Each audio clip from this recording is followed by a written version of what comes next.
সন্ত্রাস বিরোধী আইনে নিষিদ্ধ হল জামায়াত ইসলামী ও ছাত্র শিবির। নিষিদ্ধ জামায়াত শিবির ধ্বংসাত্মক কাজ করলে জঙ্গি সংগঠন হিসেবে মোকাবেলা জানালেন প্রধানমন্ত্রী। গুলির নির্দেশ ছিল না, ছাত্র মিছিলে জঙ্গি অনুপ্রবেশেই হত্যাকাণ্ড, দাবি ওবায়দুল কাদেরের।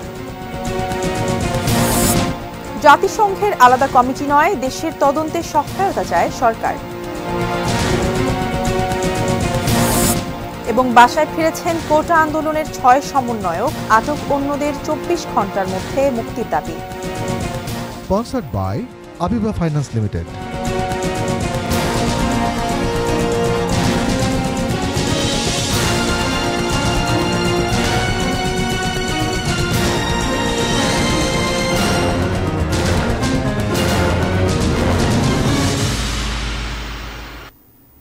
দেখছেন এটি নিউজ, রাত ৯টা নিউজ আওয়ারে আপনাদের আমন্ত্রণ জানাচ্ছি আমি মারিয়া শিমু। শুনছিলেন সংবাদ শিরোনাম।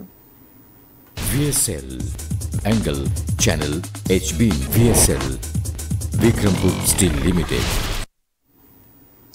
জামায়াতে ইসলামী এবং তাদের ছাত্র সংগঠন ইসলামী ছাত্র শিবিরকে নিষিদ্ধ ঘোষণা করেছে সরকার। সাম্প্রতিক সহিংসতায় জড়িত থাকার অভিযোগে সন্ত্রাস বিরোধী আইনে এই সিদ্ধান্ত নেওয়া হয়েছে। এর মধ্য দিয়ে স্বাধীনতার ৫৩ বছর পর অবশেষে আরেকবার নিষিদ্ধ হল মুক্তিযুদ্ধের বিরোধিতাকারী দলটি। আরিফ জামালের রিপোর্টে বিস্তারিত। কোটা সংস্কার আন্দোলনকে কেন্দ্র করে সাম্প্রতিক সময় সারা দেশে ব্যাপক ভাঙচুর, অগ্নিসংযোগ, সহিংসতা এবং প্রাণহানি ঘটে। ছাত্রদের ঢাল হিসেবে ব্যবহার করে এর পেছনে কলকাঠি নেড়েছে জামায়াত শিবির, অভিযোগ সরকারের। এমন অবস্থায় গত ২৯ জুলাই প্রধানমন্ত্রী আওয়ামী লীগ সভানেত্রী শেখ হাসিনার সভাপতিত্বে ১৪ দলের সভায় সার্বিক ঘটনা পর্যালোচনা করে জামায়াত ও শিবিরের রাজনীতি নিষিদ্ধ করার সর্বসম্মত সিদ্ধান্ত নেওয়া হয়। সেই সিদ্ধান্তের ৩ দিনের মাথায় বৃহস্পতিবার স্বরাষ্ট্র মন্ত্রণালয়ের জননিরাপত্তা বিভাগ জামায়াত শিবির নিষিদ্ধের প্রজ্ঞাপনের গেজেট প্রকাশ করে। সন্ত্রাস বিরোধী আইন ২০০৯-এর ১৮(১)-এর ধারায় বাংলাদেশ জামায়াত ইসলামী এবং বাংলাদেশ ইসলামী ছাত্র শিবির সহ তাদের সব অঙ্গ সংগঠনকে রাজনৈতিক দল ও সংগঠন হিসেবে নিষিদ্ধ ঘোষণা করা হয়। গেজেটে বলা হয়, সরকারের কাছে যথেষ্ট প্রমাণ রয়েছে যে সাম্প্রতিক সময়ে সংঘটিত হত্যাযোগ্য, ধ্বংসাত্মক কার্যকলাপ ও সন্ত্রাসী কর্মকাণ্ডে বাংলাদেশ জামায়াত ইসলাম এবং এর অঙ্গ সংগঠন বাংলাদেশ ইসলামী ছাত্র শিবির সরাসরি এবং উস্কানির মাধ্যমে জড়িত ছিল। সরকার বিশ্বাস করে জামায়াত এবং শিবির সহ এর সব অঙ্গ সংগঠন সন্ত্রাসী কার্যকলাপের সাথে জড়িত আছে। নিষিদ্ধের পর জামায়াত শিবিরের বর্তমান সদস্যদের কি হবে, বৃহস্পতিবার সচিবালয়ে তা নিয়ে কথা বলেন আইনমন্ত্রী আনিসুল হক। এই দলের আন্ডারে তারা রাজনীতি করতে পারবে না এবং তারা যদি দেখেন, আবারও আমি বলছি, বাংলাদেশে আইন আছে, তারা যদি বাংলাদেশের কোনো আইনে অপরাধ করে থাকে অবশ্যই তাদের বিচার হবে। কিন্তু এটা যদি আপনারা বলেন গণহারে জামাতে ইসলামের যারা নতুন কর্মী, যারা ১৯৭১-এর পরে জন্ম নিয়েছে কিন্তু তাদেরকে বিচার করা হবে, আমি এরকম গণহারে বিচার করা হবে না। জামায়াত শিবিরের সদস্যরা আন্ডারগ্রাউন্ডে চলে যেতে পারে সেই আশঙ্কা উড়িয়ে দেননি আইনমন্ত্রী। তবে এ নিয়ে কোনো সহিংসতার চেষ্টা করা হলে তা মোকাবেলা করতে সরকার প্রস্তুত, জানান স্বরাষ্ট্রমন্ত্রী। আন্ডারগ্রাউন্ডে যেতে পারে, আন্ডারগ্রাউন্ডে অনেক দল গেছে, অনেক দলের কি হয়েছে আপনারা নকশালবাড়ির আপনারা ইতিহাস জানেন, তো সেটা অনেক দল যেতে পারে আন্ডারগ্রাউন্ডে। কিন্তু আমি আগেও বলেছি, সেইটাকে মোকাবেলা করার মতন প্রস্তুতি আমাদের আছে। আমরা মুক্তিযুদ্ধ করে দেশ স্বাধীন করছি না, ওদের বিরুদ্ধে তো আমরা সেই ৭১ থেকে যুদ্ধ করতেছি, কাজেই এইগুলোই আমাদের সক্ষমতা অনেক আছে। প্রায় ১ যুগ আগে আন্তর্জাতিক অপরাধ ট্রাইব্যুনালের কয়েকটি মামলার রায়ে জামায়াত ইসলামী এবং ইসলামী ছাত্র শিবিরকে ১৯৭১ সালের মহান মুক্তিযুদ্ধে সংঘটিত গণহত্যা, যুদ্ধাপরাধ এবং মানবতা বিরোধী অপরাধে দায়ী হিসেবে চিহ্নিত করা হয়েছিল। সে সময় আইন সংশোধন করে যুদ্ধাপরাধী সংগঠন হিসেবে তাদের রাজনীতি নিষিদ্ধ করার সরকারি উদ্যোগ কোনো এক অজানা কারণে এতদিন আলোর মুখ দেখেনি। ফলে উচ্চ আদালতের রায়ে জামায়াতের নিবন্ধন বাতিল হলেও রাজনৈতিক দল হিসেবে এতদিন তারা কার্যক্রম চালিয়ে যাচ্ছিল। Arif Jamal, ATN news, Dhaka. বাংলাদেশের জন্য আতঙ্কের নাম জামায়াত শিবির।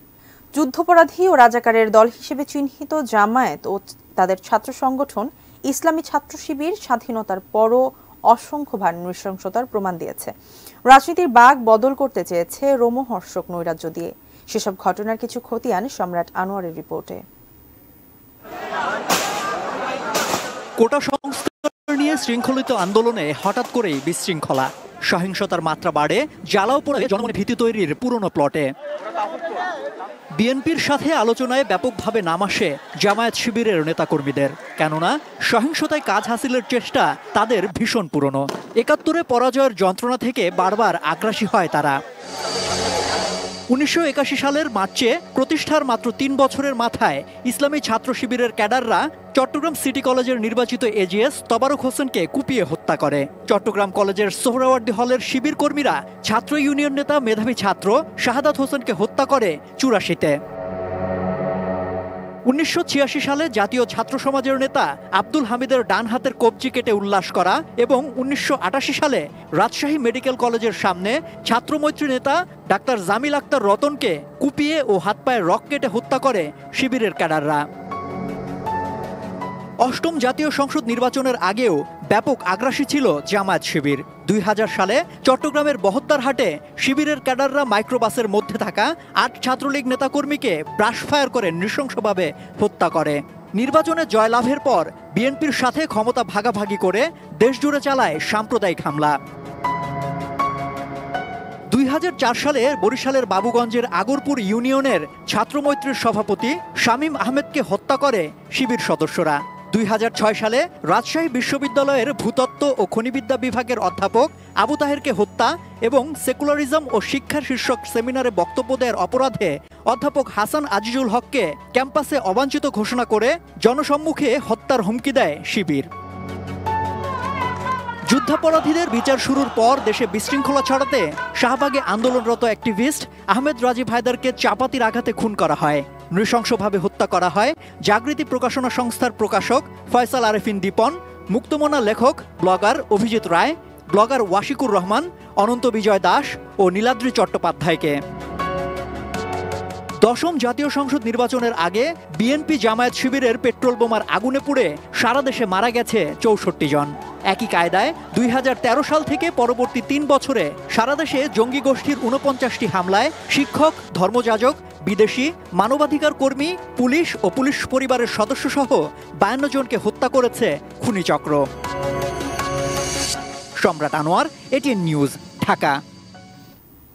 নিষিদ্ধ জামায়াত শিবির আন্ডারগ্রাউন্ডে গিয়ে ধ্বংসাত্মক কাজ করলে জঙ্গি সংগঠন হিসেবে মোকাবেলা করা হবে বলে জানিয়েছেন প্রধানমন্ত্রী শেখ হাসিনা। এতে দেশবাসীর সহযোগিতা চান তিনি। একই সঙ্গে কোটা বিরোধী আন্দোলনের ব্যানারে সাম্প্রতিক সহিংসতার তদন্তে বিশ্বের যে কোনো দেশকে এগিয়ে আসার আহ্বান তার। বৃহস্পতিবার সকালে রাজধানীর খামারবাড়ির কৃষিবিদ ইনস্টিটিউশন মিলনায়তনে কৃষক লীগের কর্মসূচিতে যোগ দিয়ে আওয়ামী লীগ সভাপতি এই বক্তব্য রাখেন। ১৫ই আগস্ট জাতীয় শোক দিবস স্মরণে প্রতি বছরই শোকের মাস আগস্টের প্রথম দিনে রক্তদান, দোয়া মাহফিল ও আলোচনা সভার আয়োজন করে আসছে বঙ্গবন্ধুর হাতে গড়া সংগঠন বাংলাদেশ কৃষক লীগ। বৃহস্পতিবার আওয়ামী লীগের অন্যতম সহযোগী এ সংগঠনের কর্মসূচিতে যোগ দেন প্রধানমন্ত্রী শেখ হাসিনা। আলোচনা সভায় আওয়ামী লীগ সভাপতি সাম্প্রতিক কোটা বিরোধী আন্দোলনকে কেন্দ্র করে নাশকতা ও নৃশংসভাবে হত্যাকাণ্ডের চিত্র তুলে ধরেন। আন্দোলনকারীদের শতভাগ দাবি মেনে নেয়ার পরেও কোন উদ্দেশ্যে এই সহিংসতা, সেই প্রশ্ন সরকার প্রধানের। একজন মহিলা সাংবাদিক প্রকাশ্য রাস্তায় ফেলে তাকে উলঙ্গ করে তার উপরে পাশবিক অত্যাচার থেকে শুরু করে এমন কিছু নেই ৩ জন সাংবাদিকের উপরে এই অত্যাচার না করেছে। সাধারণ মানুষ, ছাত্র, যুব, আওয়ামী লীগের নেতা কর্মী থেকে শুরু করে কেউই তো রেহাই পায়নি। আজকে যে প্রাণহানিগুলি ঘটলো, যেখানে দাবি শতভাগ মেনে নেওয়া হয়ে গেছে, সেখানে এই আন্দোলন চালিয়ে যাওয়ার কি যৌক্তিকতা আছে? কার স্বার্থে? কেন? আওয়ামী লীগ সভাপতি বলেন, ৭৫ থেকে এ পর্যন্ত বারবারই তার দল ও সমর্থকদের প্রাণ দিতে হয়েছে। সাম্প্রতিক নাশকতা ও হত্যাকাণ্ডের তদন্তে এগিয়ে আসতে আন্তর্জাতিক সম্প্রদায়ের প্রতি আবারও আহ্বান জানান তিনি। আমি চাই প্রত্যেকটা জিনিসের তদন্ত হোক, কারা এর পিছনে কিভাবে কি ঘটনা ঘটেছে, এবং সেই জন্য আন্তর্জাতিকভাবে জাতিসংঘকে আমি আবেদন করেছি যে তারা তাদের বিশেষজ্ঞ পাঠাক। অন্য কোনো দেশ যদি চায় তারা বিশেষজ্ঞ পাঠাক, কারণ আমি চাই এই ঘটনাগুলির সুষ্ঠু তদন্ত হোক। সে যেই দায়ী থাক তার বিরুদ্ধে ব্যবস্থা নিতে হবে। তার বিরুদ্ধে ব্যবস্থা নিতে হবে আমাদের। এসব নাশকতায় জামায়াত ইসলামী ও তাদের ছাত্র সংগঠনের সরাসরি জড়িত থাকার অভিযোগ তুলে দলটির নিষিদ্ধ জঙ্গি সংগঠন হিসেবে আত্মপ্রকাশের আশঙ্কা রয়েছে বলেও মন্তব্য করেন শেখ হাসিনা। এত জঙ্গিবাদী হিসেবে আন্ডারগ্রাউন্ডে যে আবার ধ্বংস করার চেষ্টা করবে, কিন্তু সেখানে ওই জঙ্গি সংগঠন হিসেবে এদেরকে মোকাবেলা করা এবং মানুষকে রক্ষা করার চেষ্টা সকলকে মিলে করতে হবে। কারণ বাংলার মাটিতে জঙ্গির ঠাঁই হবে না, সেইভাবে আমাদের সবাইকে সজাগ থাকতে হবে। আমি দেশবাসীকে সেই সজাগ থাকতে চাই এবং তাদের আমি সহযোগিতা চাই। Arafat Siddiqui, ATN news, Dhaka. Police সহ আইন শৃঙ্খলা বাহিনীর কারো প্রতি গুলি করার নির্দেশ ছিল না। তারপরও ঘটনাস্থলে কেউ আইন ভেঙে থাকলে তদন্ত করে ব্যবস্থা নেওয়া হবে বলে জানিয়েছেন তথ্য ও সম্প্রচার প্রতিমন্ত্রী মোহাম্মদ আলী আরাফাত। হতাহতের ঘটনা তদন্ত করে যারা এই দায়ী ব্যক্তিদের আইনের আওতায় আনা হবে। প্রয়োজনে আমরা বিদেশি কোনো এক্সপার্ট তাদেরও সহায়তা নিব, যে আমরা এখানে পুরোপুরি স্বচ্ছ এবং জবাবদিহিতায় থাকতে চাই। ক্ষতিগ্রস্ত কেউ হয়, প্রাথমিকভাবে ক্ষতিগ্রস্ত সেই পরিবার যারা সরাসরি তাদের সদস্যদের হারিয়েছে, এবং তারপরে এই সরকার এবং এই দেশ। এদিকে কোটা সংস্কার আন্দোলনকালীন মিছিল বিক্ষোভে ও ঘরে থাকা অবস্থায় অনেকের মৃত্যু হয়েছে উল্লেখ করে আওয়ামী লীগ সাধারণ সম্পাদক ওবায়দুল কাদের বলেছেন, ছাত্রদের আন্দোলনে জঙ্গি গোষ্ঠী অনুপ্রবেশ করে খুব কাছে থেকে অনেককে গুলি করায় হত্যাকাণ্ডগুলো ঘটিয়েছে। বৃহস্পতিবার ধানমন্ডিতে এক সংবাদ সম্মেলনে তিনি এ দাবি করেন। লন্ডনে বসে আন্দোলনে উস্কানি দেওয়া হয়েছে উল্লেখ করে তিনি বলেন, গোটা দেশ থেকে বিএনপি জামায়াত সন্ত্রাসীদের এনে ক্ষমতা দখলের জন্য ধ্বংসযজ্ঞ চালিয়েছে।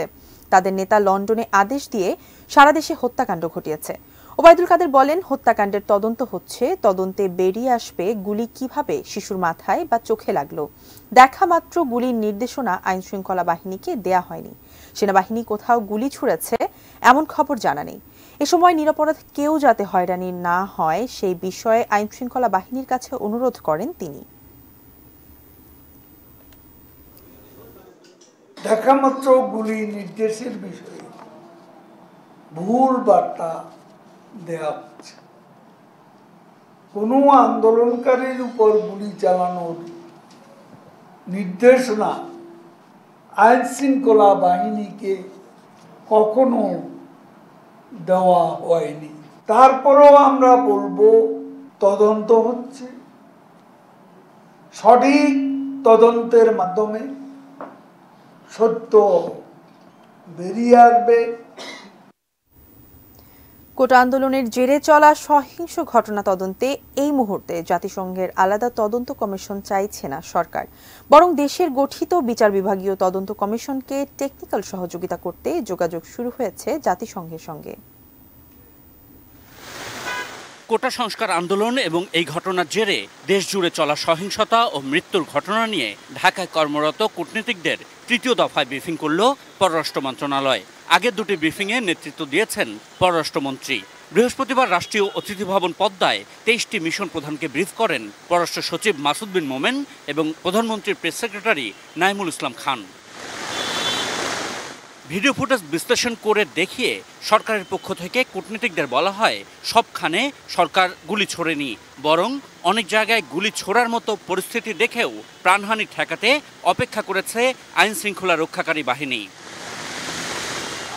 সরকারের পক্ষ থেকে কূটনীতিকদের কাছে দাবি করা হয়, একেবারে নিরুপায় অবস্থা ছাড়া পুলিশ বা অন্য কোনো বাহিনী প্রাণঘাতী গুলি ছোড়েনি। সেলফ ডিফেন্স বা এরকম একটা প্রতিষ্ঠানকে রক্ষার জন্য আর কিছু কিছু যে গুজব আছে সেটা আমরা ওনাদের দেখিয়েছি।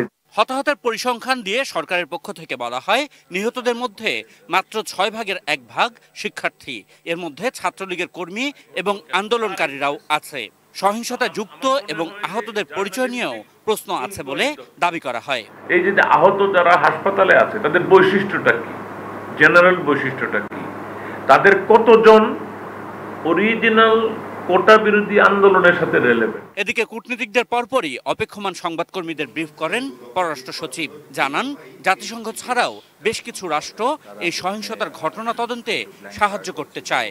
আমরা চাই যে আমাদের যে কমিশনটা আমরা গঠন করেছি তাদেরকে আমরা কাজ করতে দেই এবং তাদের কাজের প্রক্রিয়াটা শেষ হলে তারপরে যদি আরও কিছু করতে হয় সেটা আমরা করবো। বাট আমরা কাজের সহায়তার জন্য বিশেষ করে টেকনিক্যাল অ্যাসিস্ট্যান্স যদি কারো কোনো স্পেসিফিক অফার থাকে তো সেটা আমরা we are open to consider that, এবং সেই বিষয়ে আমরা ইতিমধ্যে আলোচনাও শুরু করেছি। জাতিসংঘে আমাদের স্থায়ী প্রতিনিধিকে সাথে আমার কালকে রাত্রে কথা হয়েছে, উনিও কথা বলবেন যে কী ধরনের টেকনিক্যাল অ্যাসিস্ট্যান্স, এটা ফরেন্সিক হতে পারে বা এই ধরনের আরও লিগ্যাল হতে পারে। আশিকুর রহমান অপু, এটি নিউজ, ঢাকা। ঢাকা মহানগর পুলিশের গোয়েন্দা বিভাগের হেফাজতে থাকা বৈষম্য বিরোধী ছাত্র আন্দোলনের 6 সমন্বয়ক ছাড়া পেয়েছেন। দুপুর 1:30টার দিকে তারা ডিবি কার্যালয় থেকে গাড়িতে করে বের হয়ে যান। এর আগে সমন্বয়কদের সঙ্গে তাদের পরিবারের সদস্যরা দেখা করতে যান। একাধিক গাড়িতে করে পরিবারের সদস্য সহ ডিবি অফিস থেকে রওনা দেন তারা। ডিবিতে থাকা 6 সমন্বয়কের মধ্যে প্রথমে 3 জনকে গত শুক্রবার বিকেলে ধানমন্ডির গণস্বাস্থ্যনগর হাসপাতাল থেকে তুলে আনা হয়। তারা হলেন নাহিদ ইসলাম, আসিফ মাহমুদ ও আবু বাকের। পরদিন সন্ধ্যায় শারজিস আলম ও হাসনাত আবদুল্লাহকে নিয়ে আসে ডিবি। এরপর রোববার ভোরে মিরপুরের আত্মীয়ের বাসা থেকে তুলে আনা হয় নুসরাত তাবাসসুমকে। এরপর থেকেই 6 সমন্বয়ক ডিবি কার্যালয়ে ছিলেন। ডিবির দাবি, অনিরাপত্তায় ভোগার কারণে তাদের হেফাজতে রাখা হয়।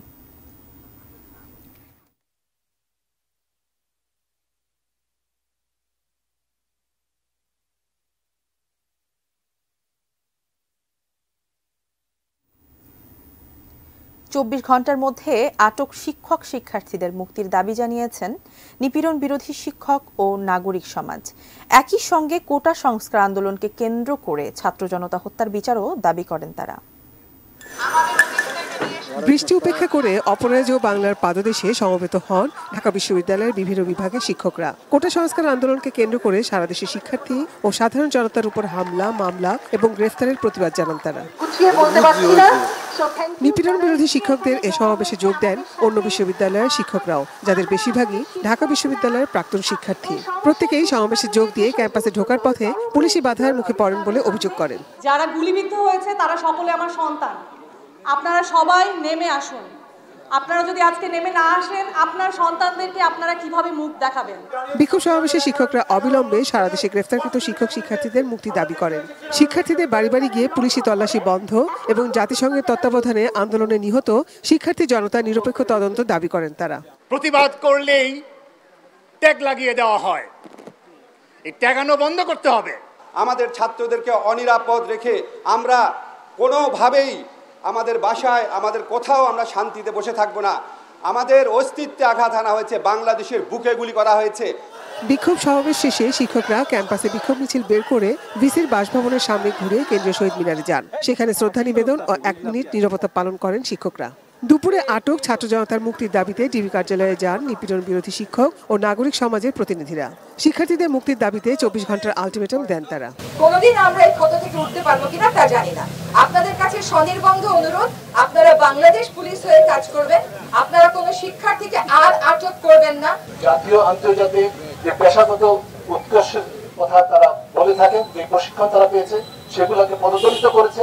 আগামী 24 ঘন্টার ভিতরে যে যেখানে আটক আছে, ঢাকার বাইরে বিভিন্ন অঞ্চলে বিনা বিচারে কোনো ধরনের আইনানুগ ব্যবস্থা ছাড়া তাদের সকলকে অনতিবিলম্বে মুক্তি দিতে হবে। দ্বিতীয় দাবি, এ পর্যন্ত যেভাবে নিরপরাধ মানুষ মারা গেছে বাংলাদেশে, তাদের সকলের বিচার করতে হবে। তারা রইল হুকপাট, তারা রইল হুকপাট, ভেঙে ফেল কর রেলপাট, রক্ত জমাট শীতল বুদার বাসন বেদি। Nazia Afrin, ATN news, Dhaka.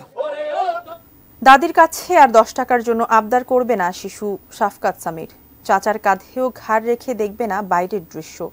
কোটা সংস্কার আন্দোলন চলাকালে গত 19শে জুলাই সবচেয়ে নিরাপদ স্থান নিজের ঘরেই প্রাণ হারিয়েছে 2য় শ্রেণীর শিক্ষার্থী শাফকাত সামির। কোথা থেকে এলো ঘাতক বুলেট? শোকের মধ্যেও সে প্রশ্নের উত্তর খুঁজছে তার পরিবার। মনির ইসলাম মিন্টু রিপোর্টে বিস্তারিত।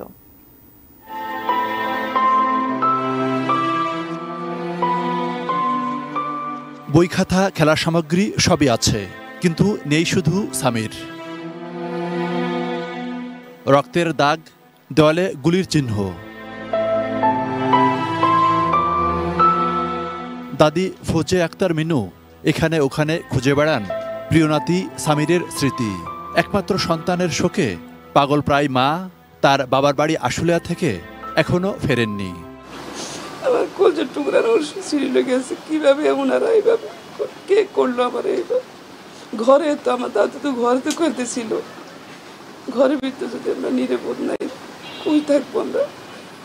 আমার সব সময় আমার কাছে থেকে 10 টাকা নেয়, এই জিনিসটা আমার কাছে ইয়ে লাগতেছে। আবার ওইটা চাই, ওর বাবার কাছে কোনো কিছু চাবে না, সবসময় সে আমার কাছে চাবে, এখানে আসলে। কি ঘটেছিল সেদিন? বারবার সেই প্রশ্নের জবাব দেওয়ার চেষ্টা করেছেন চাচা মাসুরুর রহমান ইমন। 19 জুলাই সন্ধ্যায় মিরপুরের কাফরুলে দোতলা বাসার জানালা বন্ধ করতে গিয়ে ইমনের পিঠে গুলি লাগে। তার ঘাড়ে মুখ রাখা প্রিয় ভাতিজা সামিরের মাথা ভেদ করে সেই ঘাতক বুলেট আছড়ে পড়ে দেওয়ালে। দুয়ারে উঠতেছে এই জন্য দেখতেছিলাম আমার ভাতিজা সামির আর কি, সে টেবিলের উপর দাঁড়ানো ছিল, সেও দেখতেছিল উকি মেয়েরা। তারপরে তাকে নামানোর জন্য আর কি জানালাটা বন্ধ করতে যাবো আর কি, তখন একসময় একটা বিকট একটা আওয়াজ আসলো। আওয়াজটা শুনে মাথাটা ঝুঁকায় এমনি ঝুঁকে গেছিলাম।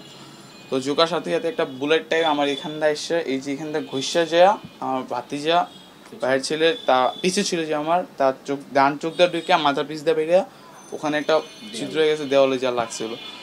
নানা আলোচনার মধ্যেই প্রশ্ন একটি, এই গুলি র্যাবের হেলিকপ্টার থেকে না নিচ থেকে? যেখানে ছেলেটি গুলিবিদ্ধ অবস্থায় মারা গিয়েছে সেখানে কোনোভাবেই র্যাবের হেলিকপ্টার থেকে কোনোভাবেই গুলি যাওয়া সম্ভব নয়, কারণ র্যাবের বা যে কোনো হেলিকপ্টার একটি নির্দিষ্ট উচ্চতায় চলে এবং সেখান থেকে গুলি কিন্তু সরল পথে চলে।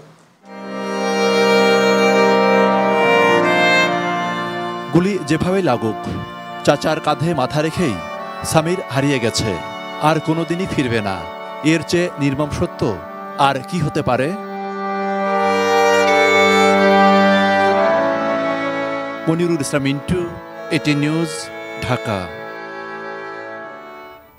চট্টগ্রামের জলাবদ্ধতা নিরসনে কোটি কোটি টাকা খরচ করছে সরকার, অথচ জলজটের হাত থেকে কিছুতেই রেহাই পাচ্ছে না চট্টগ্রামবাসী। রাতে বৃষ্টি হলে সকালে নগর জুড়ে দেখা দেয় জলাবদ্ধতা, পানি ঢুকে পড়ে বাসাবাড়ি আর দোকানেও। চট্টগ্রাম থেকে আদিত্য সুমনের ক্যামেরায় সহকর্মী মনিরুল ইসলাম পারভেজের পাঠানো তথ্য ছবিতে বিস্তারিত ডেস্ক রিপোর্টে। বুধবার বিকেল থেকেই থেমে থেমে বৃষ্টি বন্দরনগরী চট্টগ্রামে। বৃহস্পতিবার সকাল থেকে পানির নিচে তলিয়ে যায় বেশ কিছু এলাকা ও রাস্তাঘাট।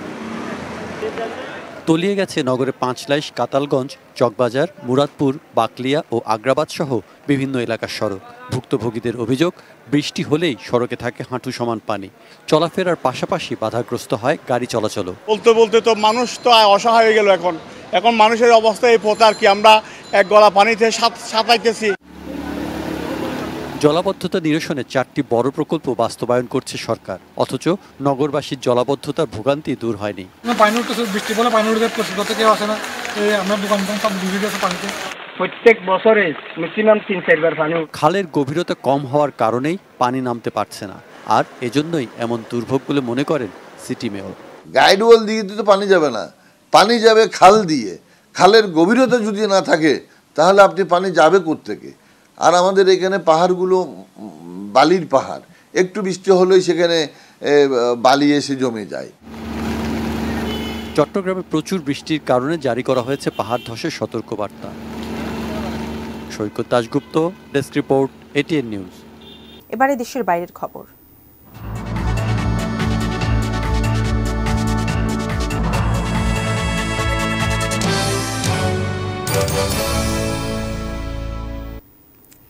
F-16 যুদ্ধ বিমানের প্রথম চালান হাতে পেয়েছে ইউক্রেন। যুক্তরাষ্ট্রের এক কর্মকর্তা অ্যাসোসিয়েটেড প্রেসকে এই তথ্য নিশ্চিত করেছেন। রাশিয়ার ক্ষেপণাস্ত্র হামলা ঠেকাতে বেশ কয়েক মাস ধরে পশ্চিমা মিত্রদের কাছে F-16 যুদ্ধ বিমান চেয়ে আসছিল কিয়েভ। শত্রুপক্ষের আকাশ প্রতিরক্ষা ব্যবস্থা দুর্বল করতে বিশেষভাবে নির্মিত F-16 যুদ্ধ বিমান। এরই মধ্যে ইউক্রেনের পাইলটদের প্রথম দল F-16 যুদ্ধ বিমান চালনার প্রশিক্ষণ দিয়েছে যুক্তরাষ্ট্র। তবে প্রথম চালানে ইউক্রেন কত সংখ্যক F-16 যুদ্ধ বিমান পেয়েছে এবং কোন দেশ তা সরবরাহ করেছে তা স্পষ্ট নয়। তাছাড়া F-16 যুদ্ধ বিমান পাওয়ার বিষয়টি নিশ্চিত করেনি ইউক্রেন। প্রথম চালান পাওয়ার বিষয়ে প্রথম প্রতিবেদন প্রকাশ করে ব্লুমবার্গ। F-16 যুদ্ধ বিমান প্রাপ্তি রাশিয়ার বিরুদ্ধে ইউক্রেনের যুদ্ধকে শক্তি যোগাবে বলে অ্যাসোসিয়েটেড প্রেসকে জানিয়েছেন ইউক্রেনের সিভিল এভিয়েশন বিশেষজ্ঞ আনাতোলি ক্রাপচিনস্কি। একই সঙ্গে রাশিয়ার হামলা থেকে ইউক্রেনের আকাশ প্রতিরক্ষা ব্যবস্থার সক্ষমতা আরও বাড়িয়ে তুলবে।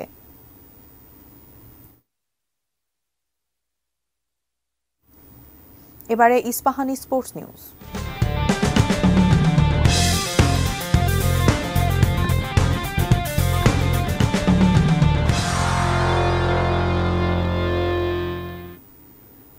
কানাডা গ্লোবাল টি20 লিগে টানা তৃতীয় জয় পেয়েছে সাকিব আল হাসানের বাংলা টাইগার্স।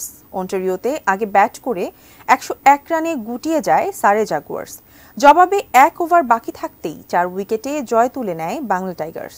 ইনিংসের দ্বিতীয় ওভারে বোলিংয়ে এসেই সারের ওপেনার সুনীল নারিনকে 0 রানে আউট করে দলকে দারুণ শুরু এনে দেন শরীফুল ইসলাম। এরপর ব্যাটারদের ব্যর্থতায় 35 রানে 5 উইকেট হারায় সারে। মাঝে মার্কাস স্টয়নিস 36 রানের ইনিংস আর শেষ দিকে লোগান ফন বিকের 31 রানের সৌজন্যে 3 অঙ্কের ঘরে পৌঁছায় তারা। 11 রান দিয়ে শরীফুলের শিকার 3 উইকেট আর 21 রান দিয়ে 2 উইকেট তোলেন সাকিব। জবাবে নারিনের ঘূর্ণিতে 31 রানে 4 উইকেট হারিয়ে চাপে পড়ে টাইগার্স। 4-এ নেমে ব্যর্থ সাকিবও।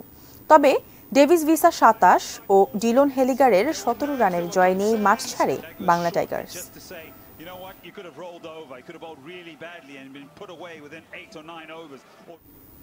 সংবাদ শেষ করবার আগে এক নজরের শিরোনামগুলো জানিয়ে দিচ্ছি আরও একবার। সন্ত্রাস বিরোধী আইনে নিষিদ্ধ হল জামায়াত ইসলামী ও ছাত্র শিবির। নিষিদ্ধ জামায়াত শিবির ধ্বংসাত্মক কাজ করলে জঙ্গি সংগঠন হিসেবে মোকাবেলা জানালেন প্রধানমন্ত্রী। গুলির নির্দেশ ছিল না, ছাত্র মিছিলে জঙ্গি অনুপ্রবেশেই হত্যাকাণ্ড, দাবি ওবায়দুল কাদেরের। জাতিসংঘের আলাদা কমিটি নয়, দেশের তদন্তে সহায়তা চায় সরকার। বাসায় ফিরেছেন কোটা আন্দোলনের 6 সমন্বয়ক, আটক অন্যদের 24 ঘন্টার মধ্যে মুক্তির দাবি। জলজটের হাত থেকে কিছুতেই রেহাই পাচ্ছে না চট্টগ্রামবাসী। এবং F-16 যুদ্ধ বিমানের প্রথম চালান হাতে পেয়েছে ইউক্রেন।